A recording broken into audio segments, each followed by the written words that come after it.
श्री शिवाय नमस्तुभ्याम हर हर महादेव।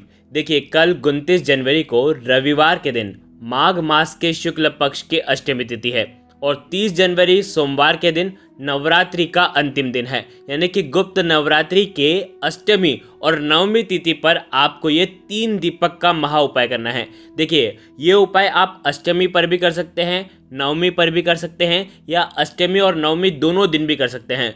गुप्त नवरात्रि की अष्टमी बहुत खास होती है। इस दिन माँ आदिशक्ति दुर्गा की उपासना के लिए बहुत ही अचूक उपाय आपको करने चाहिए, जिसमें से ये एक है।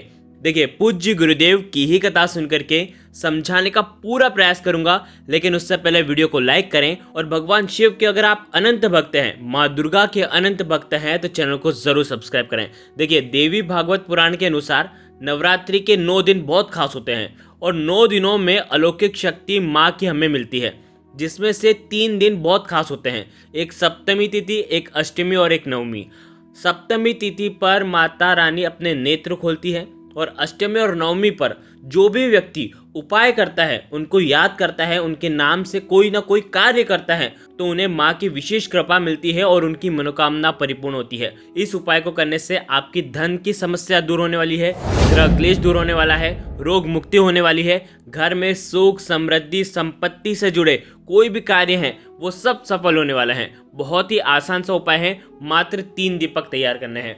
अब आप जो 3 दीपक तैयार करेंगे वो आप माटी के दीपक भी ले सकते हैं, आटे के दीपक भी ले सकते हैं। तीनों दीपक के अंदर हो सके तो आपको घी भरना है और आप जो बाती लगाएंगे ना, वो मोली की बाती लगाएंगे, यानी कि लाल रंग वाली बाती का आपको प्रयोग करना है। अगर लाल रंग की बाती नहीं है तो आप जो सफ़ेद बाती आती है, रुई की बाती, उसको थोड़ा सा लाल रंग से रंग दें, ठीक है, और उसके बाद उसका उपयोग करें। ध्यान रखना, ये 3 दीपक के साथ में लेना है थोड़े से आपको चावल और 1 चुटकी हल्दी। बहुत ध्यान से इस उपाय को समझना।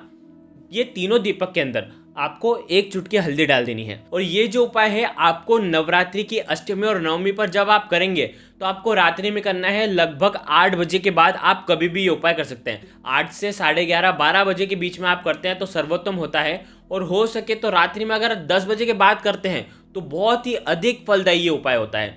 जब आप ये उपाय करेंगे तो आपको क्या करना है, सबसे पहला जो दीपक है आपको प्रज्वलित करना है आपके घर के मंदिर में।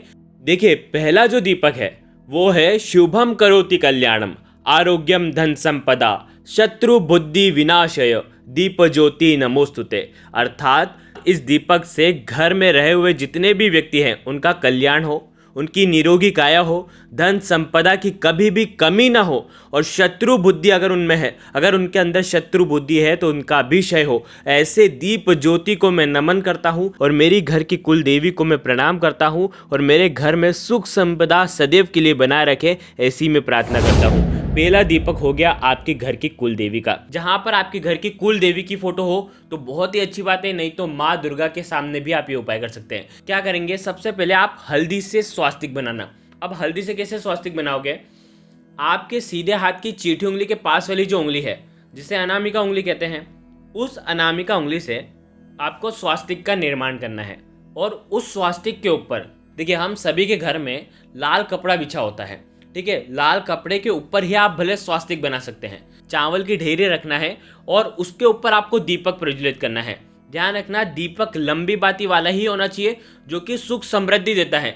आपको आपके घर की कुल देवी के लिए लगाना है। घर की कुल देवी आपके घर के कुल की रक्षा करती है, संतानों की रक्षा करती है। तो ऐसी हमारी घर की कुल देवी, ओम कुल देवे नमः, ओम कुल देवे नमः, इस मंत्र का जाप करते हुए आपको ये दीपक प्रज्वलित करना है। मात्र 11 बार, ज़्यादा से ज़्यादा 108 बार आप जाप कर सकते हैं।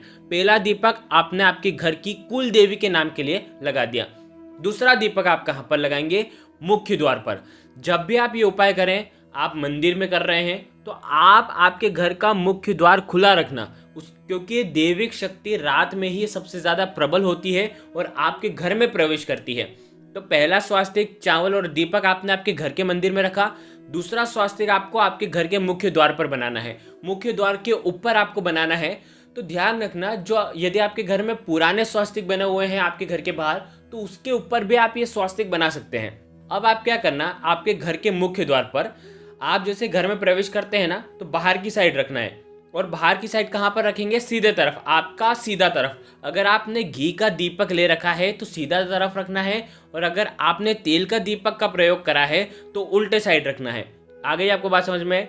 सबसे पहले क्या करेंगे, भूमि को शुद्ध करेंगे। भूमि को शुद्ध कैसे करेंगे, जल डाल करके, शुद्ध जल डाल करके छिड़काव करके उसके बाद भूमि को शुद्ध करेंगे, और उसके बाद वहां पर चावल की ढेरी रखेंगे, और उसके बाद दीपक को प्रज्वलित करेंगे।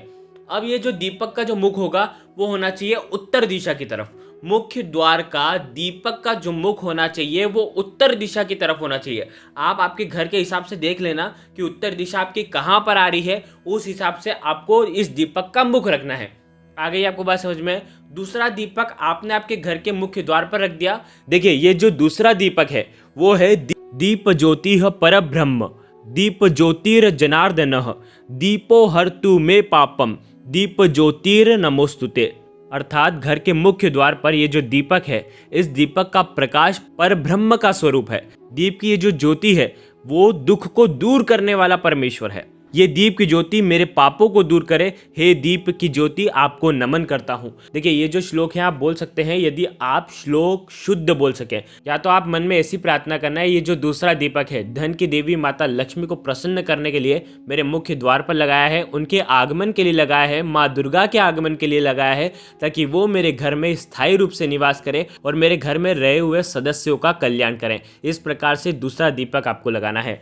अब तीसरा जो दीपक है आपको रखना है आपके घर के रसोई घर में। देखो रसोई घर में कहाँ पर रख सकते हैं, आप जहाँ पर मटका रखते हैं वहाँ पर भी रख सकते हैं, जहाँ पर आपका चूल्हा है वहाँ पर भी रख सकते हैं। हो सके तो मटके वाले स्थान के वहाँ पर रखना, जल वाले स्थान के वहाँ पर, ताकि आपके घर में अन्न धन की कभी भी कमी ना हो। माँ के आशीर्वाद से, माँ अन्नपूर्णा के आशीर्वाद से आपके घर में कभी भी धान की कमी ना हो। तो आप क्या करेंगे, वहां पर भी आप दीवार पर स्वास्तिक बनाना, और स्वास्तिक के सामने ही आपको चावल की ढेरी रखना है और उसके ऊपर दीपक रखना है। ध्यान रखना स्वास्तिक श्री गणेश का प्रतीक है, माँ लक्ष्मी का प्रतीक है, माँ सरस्वती का प्रतीक है। शुभकारी स्वास्तिक होते हैं, और अष्टमी और नवमी की रात में हल्दी का स्वास्तिक बनाना, यानी कि दैविक शक्तियों को आपके घर में आगमन कराना। देखिए बहुत ही आसान सा उपाय है। जब भी आप ये उपाय करेंगे आपके दीपक प्रज्वलित है, दीपक जल करके शांत हो जाएंगे। यदि आप अष्टमी पर कर रहे हैं तो नवमी पर भी यही दीपक आप उपयोग में ले सकते हैं, चावल बदलने की जरूरत नहीं है। आ गई आपको बात समझ में? अगर आपने नवमी पर ये उपाय किया है तो आप क्या करेंगे, अगले दिन यानी कि दसवीं पर आपको क्या करना है, ये चावल उठाना है। चावल उठाना है और ये जो चावल है पक्षियों के लिए डाल देना है। थोड़े से चावल आप जहाँ कहीं भी धन रखते हैं वहाँ पर आपको डाल देना है 11 या 21, ठीक है। बाकी शेष जो चावल हैं वो आपको पक्षियों के लिए डाल देना है, या किसी भी पेड़ के नीचे आपको रख करके आ जाना है। बस इतना सा उपाय गुप्त नवरात्रि में गुप्त रूप से अष्टमी और नवमी विशेषकर तिथियों पर आप कर लेना। अगर आपको कुछ भी चीज समझ में ना आए तो कमेंट में पूछ लेना। बहुत आसान सा और शुभकारी ये उपाय है। श्री शिवाय नमस्तुभ्यम। हर हर महादेव।